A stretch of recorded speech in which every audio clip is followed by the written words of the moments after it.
अगर आप भी क्लास 10th के छात्र हैं और अपना जो है मैट्रिक बोर्ड एग्जाम इस बार देने जा रहे हैं तो इस वीडियो को जो है आप अंत तक जरूर देखें, क्योंकि इस वीडियो में बात करने जा रहे हैं क्लास 10th के साइंस के यानी कि विज्ञान की जो है आपका जो है केमिस्ट्री का 5वां चैप्टर है तत्वों का वर्गीकरण, है ना। इसके जो है 20 ऐसे महत्वपूर्ण प्रश्नों के बारे में हम बात करने जा रहे हैं जो कि आपके मैट्रिक बोर्ड एग्जाम के लिए बहुत ही महत्वपूर्ण है ना। तो आइए शुरू करते हैं आज की इस क्लास को।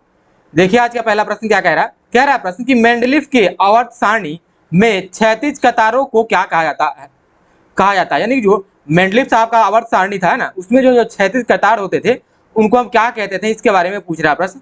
यहाँ पे ऑप्शन दिया गया आपका, ऑप्शन नंबर ए बोल रहा है कि समूह कहा जाता था, अगला ऑप्शन बोल रहा है कि आवर्त कहा जाता था, अगला ऑप्शन बोल रहा है कि आवर्त और समूह दोनों कहा जाता था, और अगला ऑप्शन बोला इनमें से सभी। तो बताइए इसका सही उत्तर क्या होगा। इसका जो सही उत्तर हो जाएगा आपका ऑप्शन नंबर बी, यानी कि जो इसका सही उत्तर क्या होगा, हो जाएगा आपका आवर्त। यानी कि जो मेंडलीफ साहब थे उनका जो आवर्त सारणी था उसमें जो क्षैतिज कतार होते थे उसको हम क्या कहते थे, तो उसको हम कहते हैं आवर्त कहते हैं ना। तो इसको ध्यान रखिएगा, ये क्वेश्चन बहुत ही इंपॉर्टेंट है आपके एग्जाम के लिए। आइए देखते हैं अगला क्वेश्चन। अगला क्वेश्चन देखिए क्या कह रहा है। कह रहा है प्रश्न की मेंडलीफ के आवर्त सारणी की प्रथम कमी क्या थी, यानी कि जो मेंडलीफ साहब थे उनकी जो आवर्त सारणी बनी थी उसकी प्रथम कमी क्या थी, इसके बारे में पूछ रहा है प्रश्न, है ना। तो इसका राइट आंसर क्या होगा, इसका राइट आंसर होगा आपका ऑप्शन नंबर बी, यानी कि जो हाइड्रोजन को उचित स्थान नहीं देना। यानी कि जो मेंडलीफ साहब का आवर्त सारणी था उसमें जो है हाइड्रोजन को जो है एक फिक्स जगह जो नहीं दिया गया था, है ना। यही जो है उनकी आवर्त सारणी की जो है सबसे बड़ी कमी थी, यानी कि पहली कमी थी और सबसे बड़ी भी कमी थी, है ना। तो आइए देखते हैं अगला प्रश्न। अगला प्रश्न देखिए क्या कह रहा है। कह रहा है प्रश्न कि मेंडलीफ ने आवर्त सारणी में किन तत्वों को उचित स्थान पर रखने में कठिनाई उत्पन्न होती है, यानी कि जो मेंडलीफ साहब की आवर्त सारणी थी, है ना, उनमें उसमें जो है किन किन तत्वों को जो है उसके उचित स्थान पर रखने में जो कठिनाई उत्पन्न होती है इसके बारे में पूछ रहा प्रश्न। इसका राइट आंसर क्या होगा, इसका राइट आंसर होगा आपका ऑप्शन नंबर बी ए, यानी कि जो है भारी तत्वों को जो है उनके उचित स्थान पर रखने में जो है कठिनाई होती है ना। और यह क्वेश्चन बहुत ही इंपॉर्टेंट क्वेश्चन है और आपके मैट्रिक बोर्ड एग्जाम में बहुत बार पूछा गया प्रश्न है।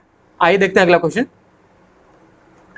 अगला प्रश्न देखिए क्या कह रहा है। कह रहा है प्रश्न कि मेंडलीफ के तत्व वर्गीकरण का आधार क्या था, यानी कि मेंडलीफ साहब थे उन्होंने जो तत्वों का वर्गीकरण किया था वह किसके आधार पर किया था, इसके बारे में पूछ रहा प्रश्न।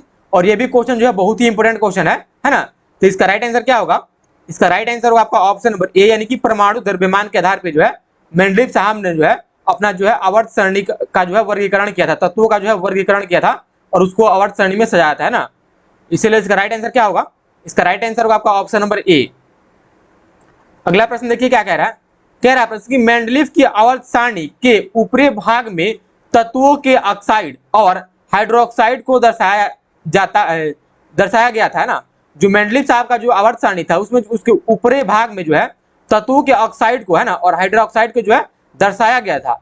इसमें जो है प्रत्येक तत्वों के लिए अंग्रेजी के एक खास अक्षर का उपयोग किया गया था, वह अक्षर कौन सा था, इसके बारे में पूछ रहा है प्रश्न।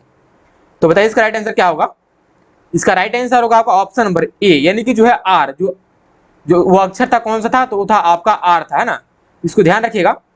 अगला क्वेश्चन देखिए। अगला क्वेश्चन 6 नंबर क्या कह रहा है कि मेंडलीफ ने अपनी आवर्त सारणी तैयार करने के लिए कौन सा मापदंड अपनाया, यानी कि मेंडलीफ साहब थे उन्होंने अपना जो है आवर्त सारणी तैयार करने के लिए जो है कौन सा मापदंड अपनाया था, इसके बारे में पूछ रहा है प्रश्न। इसका राइट आंसर क्या होगा, इसका राइट आंसर होगा आपका ऑप्शन नंबर सी, यानी कि जो परमाणु द्रव्यमान के अनुसार जो है मेंडलीफ साहब जो है अपना आवर्त सारणी जो है सजाए थे, यानी कि तैयार किए थे, है ना। इसलिए इसका सही उत्तर क्या होगा, इसका सही उत्तर होगा आपका ऑप्शन नंबर सी, है ना। तो आइए देखते हैं अगला क्वेश्चन। अगला क्वेश्चन देखिए 7 नंबर क्या कह रहा है कि आवर्त सारणी के समूह में ऊपर से नीचे जाने पर संयोजकता इलेक्ट्रॉनों की संख्या, जो संयोजकता है और इलेक्ट्रॉनों की संख्या में क्या होती है, स्थिर रहती है या फिर बढ़ती है या फिर घटती है, या फिर कभी बढ़ती है या फिर कभी घटती है। बताइए इसका राइट आंसर क्या होगा। इसका जो राइट आंसर हो जाएगा आपका ऑप्शन नंबर ए, यानी कि जो स्थिर रहती है, यानी कि आवर्त सारणी में, आवर्त सारणी के समूह में ऊपर से नीचे की ओर जाने पर संयोजकता इलेक्ट्रॉनों की संख्या क्या रहती है, तो वह जो है स्थिर रहती है, यानी कि एक समान रहती है ना। इसलिए इसका सही उत्तर क्या होगा, इसका सही उत्तर होगा आपका ऑप्शन नंबर ए। आइए देखते हैं अगला प्रश्न। अगला प्रश्न देखिए क्या कह रहा है कि आधुनिक आवर्त सारणी में बाएं से दाएं की ओर जाने पर परमाणु का साइज, यानी कि आकार जो है क्या होता है, बढ़ता है या फिर घटता है या फिर अपरिवर्तित रहता है या फिर इनमें से कोई नहीं। बताइए इसका राइट आंसर क्या हो जाएगा। इसका राइट आंसर होगा आपका ऑप्शन नंबर बी, यानी कि घटता है। और ये भी क्वेश्चन जो है बहुत ही इंपॉर्टेंट क्वेश्चन है, आप इसको भी जरूर से याद कर लीजिएगा, ये भी क्वेश्चन बहुत ही इंपॉर्टेंट क्वेश्चन है ना। आइए देखते हैं अगला क्वेश्चन। अगला क्वेश्चन देखिए 9 नंबर है, क्या बोल रहा है प्रश्न कि आवर्त सारणी में किसी वर्ग में ऊपर से नीचे की ओर आने पर तत्वों के धात्विक गुण में क्या होता है। यानी कि जो है मान लीजिए कोई आवर्त सारणी है ना, और उसके वर्ग में ऊपर से नीचे की ओर, यानी ऊपर से जो है टॉप से बॉटम की ओर आएंगे, तब उसके जो है धात्विक गुण में क्या जो है प्रभाव पड़ेगा, इसके बारे में पूछ रहा है प्रश्न, है ना। इसका ऑप्शन बोल रहा है कि बढ़ता है, अगला ऑप्शन बोला कि घटता है, अगला ऑप्शन बोला कि अपरिवर्तित रहता है, और अगला ऑप्शन बोला कि कोई प्रभाव नहीं पड़ता है ना। तो इसका राइट आंसर क्या हो जाएगा? इसका राइट आंसर होगा आपका ऑप्शन नंबर ए, यानी कि बढ़ता है। यानी कि जब आवर्त सारणी के किसी भी वर्ग में जो है हम ऊपर से नीचे की ओर आएंगे, है ना, तो उसका धात्विक गुण क्या होगा, तो वो बढ़ेगा, यानी कि इंक्रीज करेगा, है ना। तो इसको ध्यान रखिएगा। इसका राइट आंसर क्या हो जाएगा? इसका राइट आंसर होगा आपका ऑप्शन नंबर ए। अगला क्वेश्चन देखिए क्या कह रहा है। कह रहा है प्रश्न कि वर्ग एक के तत्व कहलाते हैं, यानी कि जो पीरियोडिक टेबल में वर्ग एक होता है, यानी ग्रुप 1 होता है, उसके तत्वों को हम क्या कहते हैं, इसके बारे में पूछ रहा है प्रश्न। इसका आंसर क्या हो जाएगा? इसका आंसर होगा आपका ऑप्शन नंबर बी, यानी कि क्षार धातुएं। यानी कि जो ग्रुप 1 है ना, ग्रुप 1 जो है उसके वर्ग को हम क्या कहते हैं, तो उसको हम बोलते हैं क्षार धातुएं, है ना। इसको याद रखिएगा, ये क्वेश्चन बहुत ही इंपॉर्टेंट क्वेश्चन है। अगला प्रश्न देखिए 11 नंबर क्या बोल रहा है कि द्वितीय आवर्त में तत्वों के लिए कौन सा सेल बाह्यतम सेल है। यानी कि जो द्वितीय आवर्त होता है उसमें जो तत्वों के लिए कौन सा सेल जो है बाह्यतम, यानी कि जो अंतिम सेल होगा, के सेल होगा, एल सेल होगा, एम होगा या फिर एन होगा। बताइए इसका राइट आंसर क्या होगा? इसका राइट आंसर होगा आपका ऑप्शन नंबर सी, यानी कि जो है एम सेल जो है बाह्यतम सेल होगा द्वितीय आवर्त के तत्वों के लिए, है ना। तो ये भी क्वेश्चन जो है बहुत ही इंपॉर्टेंट है। हम आपको बता रहे हैं कि इस वीडियो लेक्चर में जितना भी क्वेश्चन आपको बता रहे हैं सभी जो है इंपॉर्टेंट क्वेश्चन है, और आपके मैट्रिक बोर्ड एग्जाम में से इसमें से बहुत सारे क्वेश्चन जो है पूछे गए हैं, और कई सारे क्वेश्चन जो है बार बार पूछे जाते हैं, है ना। तो आप जो है इन 20 प्रश्नों को जो हम इस वीडियो लेक्चर में करा रहे हैं इनको जरूर से याद कर लीजिए, और साथ ही साथ जो है इस वीडियो को लाइक कर दीजिए, और अगर आप चैनल पर पहली बार आए हो चैनल को सब्सक्राइब भी कर लीजिए। आइए देखते हैं अगला क्वेश्चन। अगला क्वेश्चन देखिए 12 नंबर क्या बोल रहा है कि आधुनिक आवर्त सारणी में समूहों की संख्या कितनी होती है। जो आधुनिक आवर्त सारणी होता है उसमें जो है समूहों की संख्या कितनी होती है, इसके बारे में पूछ रहा है प्रश्न। तो बताइए इसका राइट आंसर क्या होगा? इसका राइट आंसर होगा आपका ऑप्शन नंबर बी, यानी कि 18। 18 जो है क्या होते हैं, तो आवर्त सारणी में जो समूहों की संख्या कितनी होती है, तो होती है आपकी 18। इसीलिए इसका राइट आंसर क्या होगा? इसका राइट आंसर होगा आपका ऑप्शन नंबर डी। अगला प्रश्न देखिए क्या कह रहा है कि सल्फर परमाणु की बाह्यतम कक्षा में इलेक्ट्रॉनों की हो, यहाँ पे देखिए इलेक्ट्रॉनों की संख्या कितनी होती है। यानी कि सल्फर परमाणु है इसके जो बाह्यतम कक्ष होता है, यानी कि कक्षा होता है, उसमें जो है इलेक्ट्रॉनों की संख्या कितनी होती है, इसके बारे में पूछ रहा है प्रश्न। यहाँ देखिए ऑप्शन नंबर ए बोला कि 4 होती है, अगला ऑप्शन बोला कि 5, अगला ऑप्शन बोला 6, और अगला ऑप्शन बोला कि 7 होगा, है ना। तो आप बताइए इसका राइट आंसर क्या होगा? देखते हैं कितने बच्चे इसका राइट आंसर बताते हैं। अगर आपको इसका आंसर पता हो तो आप कमेंट सेक्शन में बताइए इसका राइट आंसर क्या होगा। इसका राइट आंसर होगा आपका ऑप्शन नंबर सी, यानी कि 6। इसका राइट आंसर क्या होगा? इसका राइट आंसर होगा आपका ऑप्शन नंबर सी, यानी कि 6। तो इसको ध्यान रखिएगा, ये भी क्वेश्चन जो है आपके एग्जाम में कई बार पूछा गया है। अगला प्रश्न देखिए क्या कह रहा है। कह रहा है प्रश्न कि आधुनिक आवर्त सारणी के वर्ग 11 के तत्वों को क्या कहते हैं। यानी कि जो आधुनिक आवर्त सारणी है उसके वर्ग 11 के जो तत्व हैं उनको हम क्या कहते हैं, इसके बारे में पूछ रहा है प्रश्न। और यह भी क्वेश्चन बहुत ही इंपॉर्टेंट क्वेश्चन है, और यह भी आपके एग्जाम में जो है बहुत बार पूछा गया है। तो बताइए इसका राइट आंसर क्या हो जाएगा? इसका राइट आंसर होगा आपका ऑप्शन नंबर ए, यानी कि मुद्रा धातुएं। यानी कि जो आधुनिक आवर्त सारणी में जो वर्ग 11 का यानी ग्रुप 11 के जितने भी तत्व हैं उनको हम क्या कहते हैं, तो उनको हम बोलते हैं मुद्रा धातुएं, है ना। इसको ध्यान रखिएगा। अगला क्वेश्चन देखिए क्या कह रहा है। कह रहा है प्रश्न की चतुर्थ आवर्त में तत्वों की संख्या है, यानी जो चतुर्थ आवर्त है उसमें जो है तत्वों की संख्या कितनी है, इसके बारे में पूछ रहा है प्रश्न। 18 है, 7 है, 17 या फिर 28 है। बताइए इसका सही उत्तर क्या होगा? इसका सही उत्तर होगा आपका ऑप्शन नंबर ए, यानी कि 18 है ना। इसको ध्यान रखिएगा। आइए देखते हैं अगला प्रश्न। अगला प्रश्न देखिए 16 नंबर क्या बोल रहा है कि आधुनिक आवर्त सारणी के षष्ठम यानी कि 6वें आवर्त में तत्वों की संख्या होगी।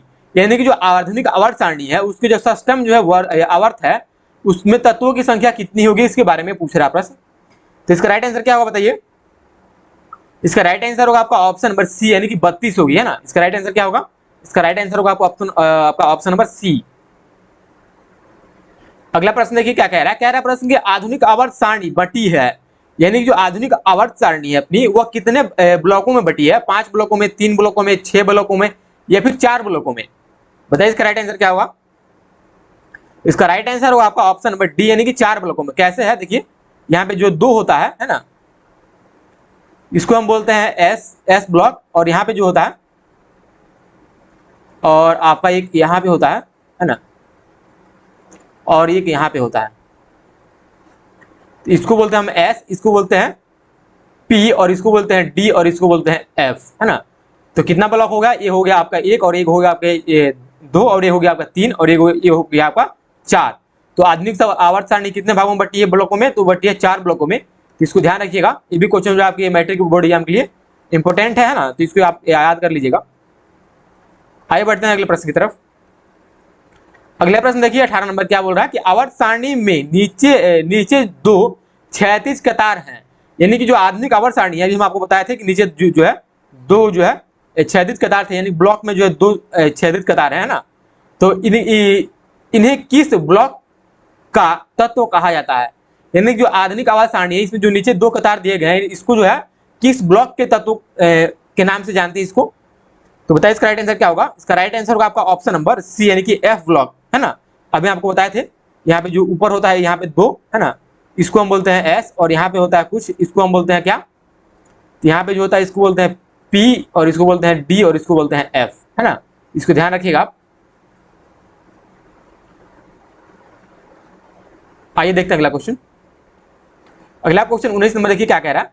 कह रहा है प्रश्न की आवर्त में बाएं से दाएं की ओर जाने पर तत्वों की संयोजकता क्या होती है? बढ़ती है, घटती है, या फिर स्थिर रहती है, या फिर इनमें से कोई नहीं? बताइए इसका राइट आंसर क्या होगा? इसका सही उत्तर होगा आपका ऑप्शन नंबर ए, यानी कि बढ़ती है। यानी कि जब हम आवर्त सारणी में जो है बाएं से दाएं की ओर जाते हैं, तो तत्वों के जो है संयोजकता में क्या प्रभाव पड़ता है? तो संयोजकता जो है बढ़ने लगता है ना। आइए बढ़ते हैं अगले प्रश्न की तरफ। अगला प्रश्न देखिए 20 नंबर, जो अंतिम प्रश्न है। क्या कह रहा है प्रश्न? कह रहा है कि एक पिकोमीटर, यहाँ पे पीएम का मतलब है पिकोमीटर, है ना, बराबर होता है, यानी जो एक पिकोमीटर होता है वह किसके बराबर होता है, इसके बारे में पूछ रहा है प्रश्न। तो इसका राइट आंसर क्या होगा बताइए? इसका राइट आंसर होगा आपका ऑप्शन नंबर ए, यानी कि जो है 10 की पावर -12 जो है मीटर के बराबर होता है एक पिकोमीटर। तो इसको ध्यान रखिएगा, इसका राइट आंसर क्या होगा? इसका राइट आंसर होगा आपका ऑप्शन नंबर ए, है ना। तो यहाँ पे जो आपका 20 प्रश्न जो है समाप्त हो गया, और ये जितने 20 प्रश्न आए थे आपको, ये बहुत ही इंपोर्टेंट प्रश्न थे। आप जो इन प्रश्नों को जरूर से याद कर लीजिएगा, है ना। अगर आप इसका पीडीएफ लेना चाहते हैं, तो आपको नीचे डिस्क्रिप्शन में हमारे व्हाट्सएप ग्रुप का लिंक मिल जाएगा, है ना, या फिर जो है यहाँ पे देखिए नंबर दिखाई दे रहा है, यहाँ पे इस नंबर पे जो है आप ज्वाइन में लिखकर जो है सेंड कीजिए, हम आपको जो है व्हाट्सएप ग्रुप में ऐड कर देंगे, वहाँ पे जो है आपको पीडीएफ मिल जाएगा, है ना। और ऐसे ही और सारे नोट्स अगर आप लेना चाहते हैं और डाउनलोड करना चाहते हैं, आप हमारे ऑफिशियल वेबसाइट www.atpgurukul.com पे जाकर वहाँ से डाउनलोड भी कर सकते हैं, है ना। और हम आपको बता दें कि अगर आप भी तक आपने जो हमारे चैनल को सब्सक्राइब नहीं किया है, तो चैनल को भी फटाफट से सब्सक्राइब कर ले। और आपको जो है प्रतिदिन जो है शाम को 5 बजे जो है लाइव क्लास मिलेगा क्लास 10th का, है ना, और 7 बजे या फिर 6 बजे जो है क्लास 12th का, है ना। तो आप जो फटाफट से चैनल को सब्सक्राइब कर लीजिए, है ना, और इस वीडियो को अपने दोस्तों में भी शेयर कर दीजिए, है ना। तो इस वीडियो को हम समाप्त करते हैं, तब तक के लिए जय हिंद, वंदे मातरम।